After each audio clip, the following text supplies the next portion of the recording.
নমস্কার সবাইকে। আমার এই ভিডিওতে প্রত্যেককে স্বাগত জানিয়ে শুরু করছি।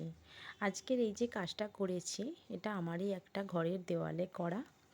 তো খুব ইচ্ছে ছিল অনেক দিন ধরে যে এরকম একটা কাজ করার, ঘরের দেওয়ালের মধ্যে একটু ফুল আঁকার। এই দেওয়ালটা ফাঁকাই ছিল, তো সেই জন্য করেছি। খুবই সিম্পল একটা কাজ, যে যতটুকুনি জায়গা নিয়ে করব ভেবেছিলাম। প্রথমে একটু নীল আর সাদা ফেব্রিক দিয়ে একটা গোল সার্কেল বানিয়ে নিয়েছি।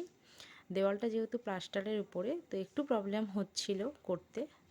তো এই যে গোল সার্কেলটা ফার্স্ট করে নিয়েছি, ওতেই অনেকটা কভার হয়েছে, আর অতটা অসুবিধা হচ্ছিল না। তেমন কিছুই না, একটু হলুদ ফুল আর পাতা।